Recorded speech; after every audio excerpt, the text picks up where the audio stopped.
Now, let's talk a little bit about one exhibit from the British Museum.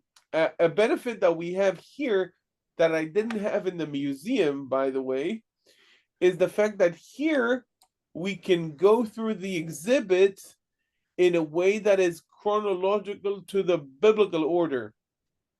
In the museum, since I didn't want to go, we went anyway. We had to go through different areas and walk a lot.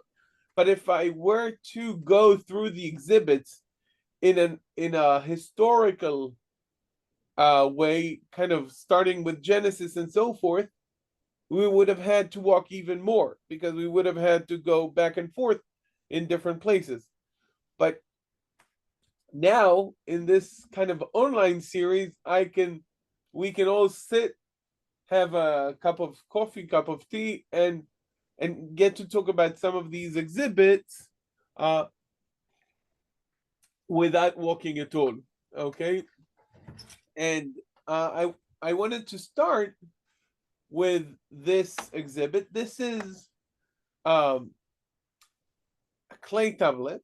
Okay, and the reason I'm saying it's a clay tablet is not because it's just that this is the material, but the material is very important, and I've talked a little bit about that in when we were at the museum.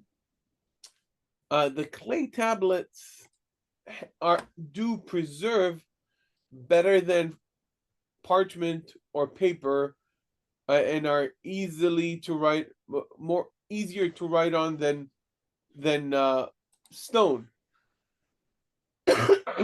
If you have to edge in stone. And so this is why we know so much about the ancient Near East, because the material and the system they used are very, very easily preserved, because when you finish writing on a clay tablet, you bake it to preserve it. Okay? And that's exactly what happens to a city when it is sacked. Okay, when a city is sacked, when a city is sacked, it is burnt, and so it even further preserves the material that is written in on these clay tablets. So that's the importance of the material. You have to understand that the picture here is big. We're talking about usually not very big. Okay, so less than 4 inches tall. Okay, about 2 inches wide. This is what you're looking at, and this was found in Nineveh, which is modern day North Assyria, North Iraq. I mean, it's the ancient capital city of Assyria. Kouyunjik, that's the Turkish name of that area. It's in Mosul, in Iraq. You might have heard about the Battle of Mosul when the Americans were there. So, in Nineveh, acquired by Hormuzd Rassam. He was uh, born in what would be today Iraq. Okay, and he himself was a local. He was part of the Christian Assyrian community. Okay, Assyrians are Aramaic speaking group of Christians in Iraq. There are very few today. By the way, one of the videos I've uploaded had a lot of traction among those Assyrians. So if you go to my TikTok page and you see the one about the Lamassu, the winged bull, it had more than it had dozens of people commenting on it. You'll see the flag of the Assyrians in many of those comments. Anyway, this was found not just anywhere in Nineveh, but in the royal library of King Ashurbanipal.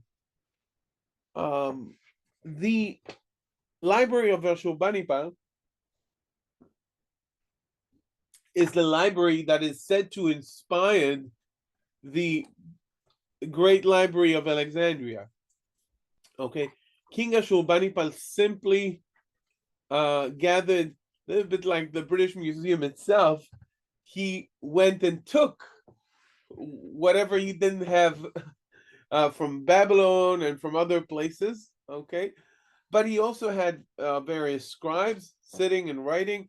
So they had the best material, the best writers, the best conditions to write everything, and they collected. And he had lots of pride in the fact that he could actually read. Not all kings were literate, but he was.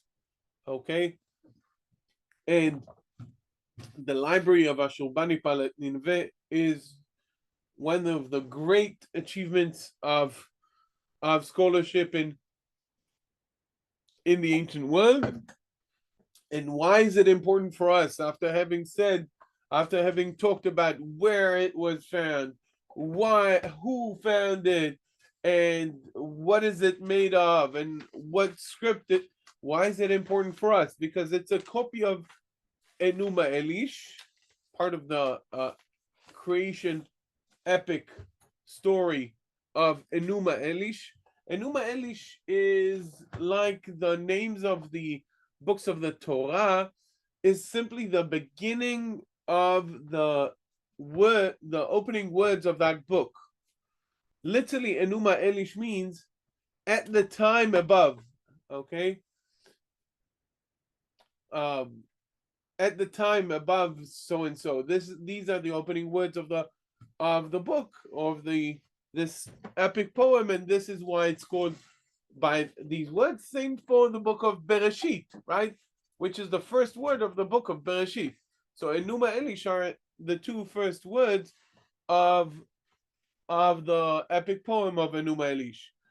They didn't have titles for these books.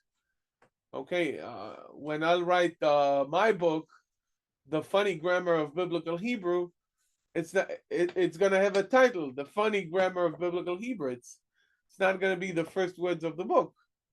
Maybe it's going to be, maybe now I'll open the book just for the fun of it. I'll start with The Funny Grammar of Biblical Hebrew was a great idea that came to mind, and so I could work with both concepts. But Enuma Elish, the creation epic poem of the ancient Near East, of Mesopotamian culture, is very interesting in comparison to the biblical story. Okay, and it shares a lot of similarities and a lot of differences. Okay, because it gives us a perspective on the Mesopotamian creation story, and the divine order, and the circumstances that led to the creation of the world according to the Mesopotamian culture, and how that perspective is the background, the cultural background, to understanding the biblical creation narrative in Genesis 1 and 2.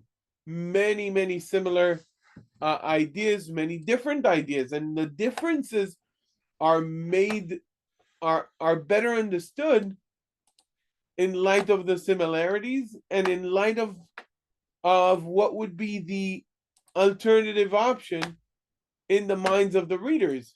Okay, so just I'll give you one example.